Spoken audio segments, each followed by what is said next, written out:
Sensation, les spéciales de l'info. Dernière partie de cette spéciale de l'info, nous sommes au château de Versailles où se tiennent les traditionnelles grandes eaux musicales. Jusqu'au 1er novembre, vous pouvez découvrir les magnifiques fontaines et bosquets du domaine au rythme de la musique baroque.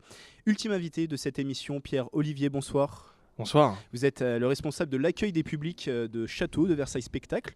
Alors pour cette édition 2015 des grandes eaux musicales, un livret-jeu autour de la visite est proposé. Le Super Fort Playmobil est proposé donc gratuitement pour les plus jeunes. De quoi s'agit-il exactement, Pierre-Olivier ?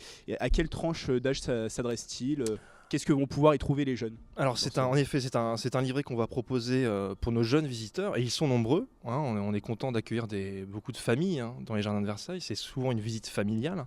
Donc ça peut être des enfants de France, des enfants franciliens, mais également des enfants de toute nationalité. Donc on a prévu cette année bien sûr un livret en français, un livret en anglais. Comme ça on touche pratiquement toute la clientèle. Et donc ce livret, c'est pour agrémenter la visite des plus jeunes, pour qu'ils aient un côté un petit peu ludique, puisqu'on donne un plan des jardins pour les parents, mais souvent les enfants, ils n'ont pas le plan entre les mains. Donc ça va leur permettre de jouer, donc d'avoir cet aspect vraiment drôle, en lien avec cette visite qui est souvent pour eux une visite un peu physique, parce qu'ils marchent beaucoup dans la journée et c'est souvent la petite délivrance en fin de journée. Et quand on a des enfants un petit peu délicats, on leur donne le livret, ils sont contents. On leur donne tu feras ça ce soir en rentrant à la maison, et ils sont très, très ravis en fait. Donc vous en parlez, le vrai objectif c'est vraiment ce côté ludique, ce côté amusant, pour concerner aussi les jeunes sur l'histoire du château de Versailles. Tout à fait, parce que en plus l'image de Playmobil a quand même une image quasi universelle, ça parle à tout le monde, et donc on a tous joué avec les Playmobil pirates ou les Playmobil Moyen-Âge, et c'est vrai que le fait d'inscrire ces personnages, on va dire, dans l'univers de Versailles, ça permet d'intégrer des connaissances peut-être plus facilement, de façon beaucoup plus, l'expression va revenir souvent, mais de façon beaucoup plus ludique et beaucoup plus simple peut-être pour eux. C'est moins rébarbatif qu'un plan ou qu'un guide très historique, on va dire. En plus, sur le contenu de ce livret, c'est quoi comme type de jeu ? C'est des jeux très simples, ça va être des jeux de pistes, des petits documents à remplir. Il y a des questions avec des rébus, des trucs comme ça. On vise alors une tranche d'âge plutôt jeune, c'est les moins de 10 ans, parce qu'au-delà, bien sûr, on perd tout intérêt. Mais il est quand même complet, et ils ont de quoi faire. Donc souvent, je pense qu'ils repartent avec eux pour le finir le soir à la maison. Ce qui permet de faire des devoirs également, mais beaucoup plus sympa que les devoirs de l'école. Vous l'avez évoqué, ce livret est disponible en 2 langues, français et anglais, toujours tout ce souci de concerner maximum alors, de malheureusement, personnes. on voudrait bien toucher plus de monde, mais pour des questions d'intendance, on ne peut pas imprimer autant de livrets en autant de langues, parce que c'est toutes les nationalités qui viennent nous rendre visite à Versailles. Donc on se limite au français, à l'anglais, mais quand même, on touche une bonne partie. La cible, bien sûr, ce sont les franciliens qui viennent profiter des jardins le dimanche. Donc le livret français part très bien, et il faut savoir qu'il est en libre distribution dès l'entrée des jardins, et que les visiteurs sont attentifs, s'ils n'ont pas pu s'en équiper, à nous le réclamer auprès du personnel d'accueil qui est formé à cette tâche et qui est très attentif à répondre à leurs demandes. Un livret-jeu donc Super Fort Playmobil qui, vous venez de le préciser, est gratuit. Il s'adresse aux moins de 10 ans. Je précise également que l'entrée aux grandes eaux musicales pour les moins de 5 ans est gratuite, et que celle pour les moins de 18 ans est au tarif réduit de 7 €. Au-delà de ce livret, Pierre-Olivier, proposé aux enfants, quelles sont les autres actions prévues pour les publics au château de Versailles ? Alors, pour notre partie qui concerne les grandes eaux musicales et donc le jardin, nous avons bien sûr le livret, mais on a le traditionnel plan de visite qui est distribué également et qui est en libre distribution, libre service à l'entrée. Donc le plan qui lui est également en français et en anglais, donc qui va reprendre le contour, le dessin historique du jardin La Française d'André Renaud, donc les 80 hectares qui sont ouverts à la visite, avec l'ouverture des bosquets, la mise en route des fontaines et une sonorisation en lien avec le site. C'est surtout une musique baroque, une musique classique. Donc le plan de jardin. Également, on a des repères à intervalles réguliers dans le jardin par des signalétiques, des cartels sur les appellations de bosquets, pour que toujours le public puisse se repérer. Il existe également, ça s'était mis en place par le château, des applications téléchargeables dans le jardin, puisqu'il y a des accès Wi-Fi ouverts pour le public. Et donc souvent les gens prennent le soin de télécharger à l'avance ce plan et d'avoir une interactivité beaucoup plus poussée sur leur visite, puisque on sait tous que visiter un jardin aussi large, ça n'est jamais très évident. On n'a pas forcément le sens de la rotation, c'est pas facile, hein. On n'a pas le GPS tout le temps. On est en voiture, on prend des mauvaises habitudes avec le GPS, et c'est vrai que quand on donne une carte aux gens, ils n'ont plus trop l'habitude.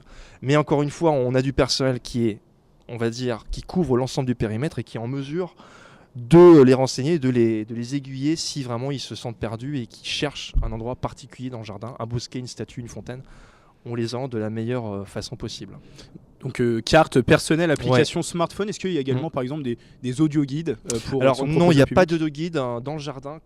Ils sont disponibles uniquement dans le château. Ça c'est pour des questions pratiques, puisqu'on aura une gestion trop délicate en termes de dépose, de remise et de dépose des guides sur un site beaucoup trop large. Donc on aurait des pertes de matériel. Donc malheureusement il n'y a pas d'audio guide. Mais il existe, je crois qu'il existait peut-être encore une fois des applications, mais qui ne sont pas de notre fait. Les gens peuvent télécharger sur internet bien sûr des guides vocaux ou des parcours.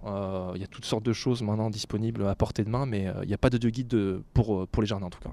Pierre-Olivier, comment gérez-vous l'accueil du public toujours aussi nombreux dans un souci toujours de préserver le patrimoine du domaine. Comment vous Bien gérez sûr. ça? Alors c'est vrai qu'on est à la fois un site historique, classé, sensible, fragile, sans équivalent, le château de Versailles il est unique au monde, et un site touristique qui draine de plus en plus de visiteurs et de spectateurs chaque saison. Donc c'est un petit peu la contrainte, et c'est particulier parce qu'on voudrait parfois le préserver au mieux et donc quasiment le clore ou l'empêcher toute visite, mais c'est pas possible. Il faut qu'il vive aussi ce lieu, et c'est en grande partie ces visites qui permettent d'entretenir le patrimoine. Donc on est en mesure, justement à l'accueil des publics, et en tout cas pour le personnel qu'on met en place dans les jardins, comme aujourd'hui, là, ce jour de jardins musicaux, de surveiller, de contraindre le public malgré tout, même s'il a payé, même s'il est dans une ambiance détendue de visite, qu'il est quasi autonome. On fait en sorte qu'il respecte quand même le site. Donc on fait des petits rappels à l'ordre, mais qui sont quand même pas trop méchants. Et malgré tout, les jauges sont importantes, le public est international, mais il a conscience de la fragilité du site, et il a conscience qu'il faut respecter justement le patrimoine. Et donc, il le respecte par définition, mais on veille au grain, et on est là dans les bosquets, on le surveille, et on évite que tout débordement, on va dire. Mais c'est surtout en général les gens qui vont sur la pelouse, qui jettent le coca, qui le mettent par terre au lieu de le mettre dans la poubelle. C'est jamais des dégradations, heureusement, trop importantes. Comment pour venir à ces grandes eaux musicales, comment ça se passe? Est-ce qu'il y a besoin de faire une réservation au préalable? On peut venir directement? Alors il n'y a pas de réservation nécessaire au préalable, sauf si on est vraiment très prévoyant. C'est possible d'acheter son billet sur internet et de l'imprimer à la maison, ou même de l'avoir sur son smartphone. Nous, on pratique la vente rapide, c'est-à-dire qu'on a des points de vente aux différentes entrées du jardin, et donc il y a un temps d'attente qui est très très très limité par rapport au château, où là la file d'attente est très importante dans la cour d'honneur. Chez nous, l'achat se fait instantanément à l'entrée des jardins, et on ne vend que les billets jardin, ce qui permet d'aller très vite. Une dernière question, Pierre-Olivier. L'an passé, les grandes eaux musicales avaient attiré 10 000 personnes. C'est quoi l'objectif cette année? Rester dans ces eaux-là, si vous me permettez le jeu de mots, attirer plus de monde? Je dirais même que c'est 10 000 par jour, même pratiquement. 10 000 par jour. Oui, c'est 10 000 par jour, donc en fait, on table plutôt par saison, c'est plutôt le million. Donc on va essayer bien sûr de maintenir les objectifs, et chaque saison on reste dans ces normes-là, mais on constate tout de même que chaque année Versailles a de plus en plus de succès, et que le succès de visite que peut avoir le musée par sa programmation qui est également riche, les expos, ce succès se répercute sur le jardin bien évidemment, et donc tous les ans on progresse sur les grandes eaux musicales, et cette année bien évidemment on espère maintenir ce cap, et nous, notre facteur numéro 1, notre paramètre numéro 1, ça reste bien évidemment la météo. Merci Pierre-Olivier, je rappelle que vous êtes responsable de l'accueil des publics de Château de Versailles Spectacle. Je précise à nouveau qu'un livret-jeu sera proposé aux moins de 10 ans lors de leur venue aux grandes eaux musicales. Il permet de découvrir les jardins et fontaines du Château de Versailles de façon ludique et amusante. Il est temps pour nous de conclure cette émission. Les spéciales de l'info sur Sensation. C'est la fin de ce numéro des spéciales de l'info sur les grandes eaux musicales du Château de Versailles. Merci à nos invités. Merci à Laurent Brunner, directeur de Château de Versailles Spectacle. Merci de nous avoir accueillis ici, dans les locaux de Château de Versailles Spectacle. Merci à Gilles Butez, chef fontainier au Château de Versailles. Merci à Marc Blanc, directeur technique de Château de Versailles Spectacle. Et merci à vous, Pierre-Olivier, responsable de l'accueil des publics au château, à Château de Versailles Spectacle. Merci également aux équipes techniques. Et je rappelle que les grandes eaux musicales 2015, c'est jusqu'au 1er novembre. Vous pouvez découvrir les magnifiques fontaines et bosquets du domaine au rythme de la musique baroque. C'est ouvert tous les week-ends et puis tous les mardis également à partir du 26 mai. Les mises en musique débutent à partir de 10h et les mises en eau à partir de 11h. Le tarif est de 9 €. Autour de ces grandes eaux musicales, ne ratez pas les grandes eaux nocturnes. C'est tous les samedis du 20 juin au 19 septembre de 20h30 à 23h05. C'est très précis. Tarif de 24 €. Infos et billetterie sur château-versailles-spectacle au pluriel.fr. Cette émission sera disponible en podcast audio et vidéo sur notre site radiosensation.fr. Très bonne soirée sur Sensation. Les spéciales de l'info sur Sensation.